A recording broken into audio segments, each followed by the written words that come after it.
আসসালামু আলাইকুম। এবিসি আন্তর্জাতিক খবরে আপনাকে স্বাগতম। শুরুতেই সংবাদ শিরোনাম, এরপরেই বিস্তারিত।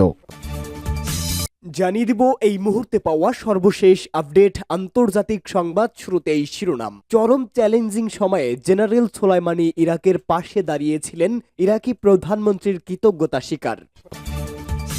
এরপরেই জানাবো হিজবুল্লাহ নেতা নাসরুল্লাহর দাফনের সময়সূচি ঘোষণা।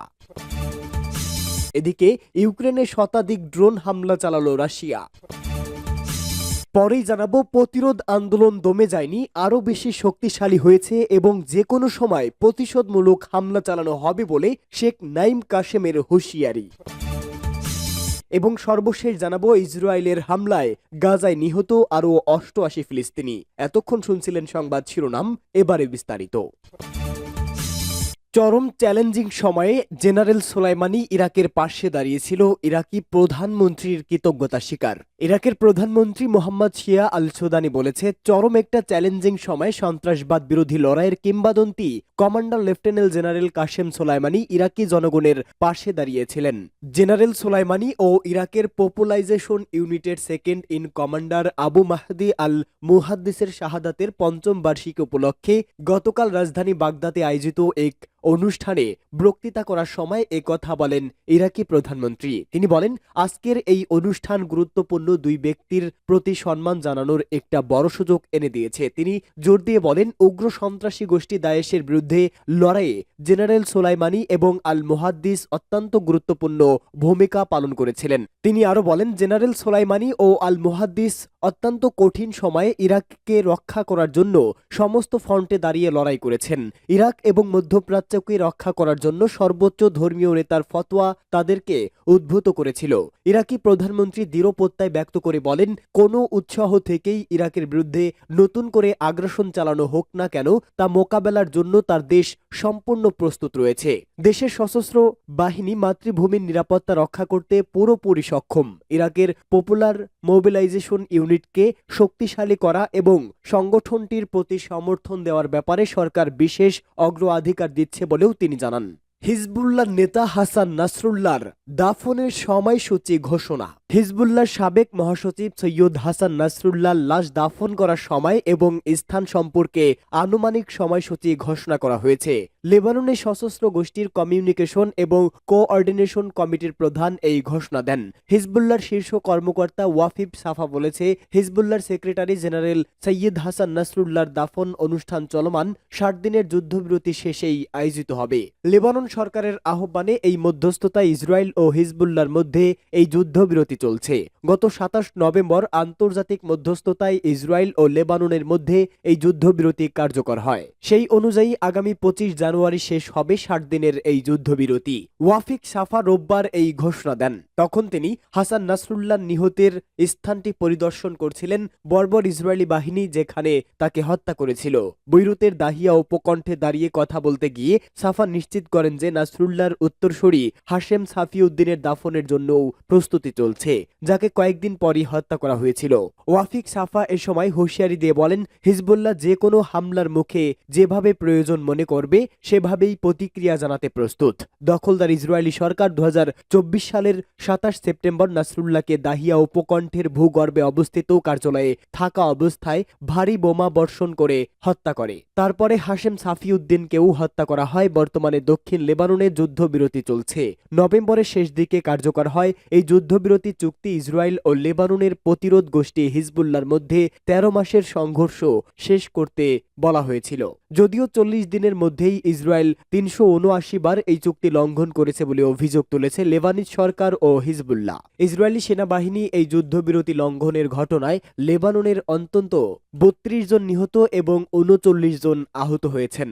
ইউক্রেনে শতাধিক ড্রোন হামলা চালালো রাশিয়া। ইউক্রেনে ভয়াবহ ড্রোন হামলা চালিয়েছে রাশিয়া। শতাধিক ড্রোন দিয়ে রাতভর দেশটিতে হামলা চালায় রুশ সেনাবাহিনী।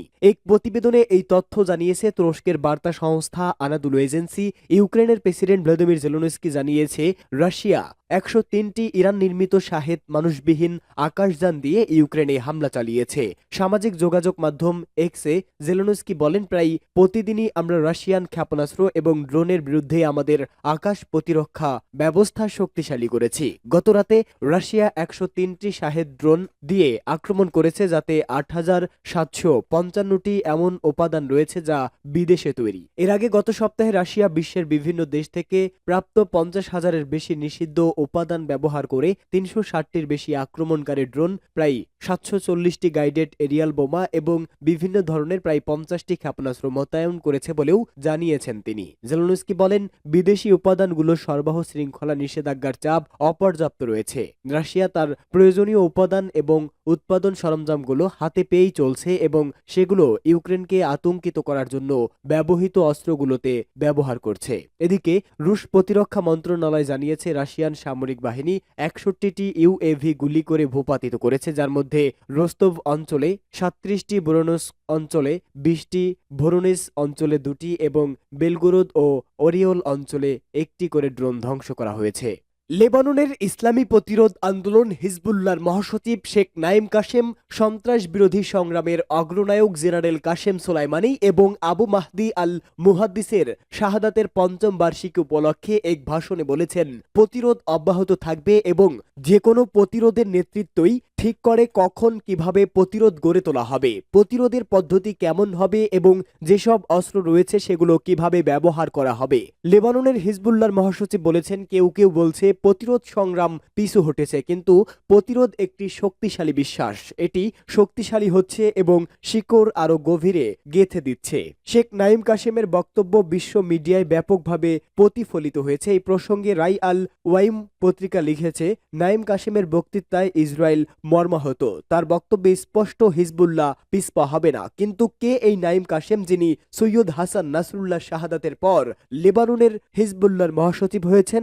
নাইম বিন মোহাম্মদ নাইম কাশেম 1953 সালের ফেব্রুয়ারিতে লেবাননের দক্ষিণে নাবাতিয়া প্রদেশের কাফারগিলা শহরে জন্মগ্রহণ করেন। তিনি বিবাহিত এবং 6 সন্তানের জনক, 4 পুত্র এবং 2 কন্যা। কিশোর বয়স থেকেই ইসলাম ধর্মের প্রতি ব্যাপক আগ্রহ ছিল।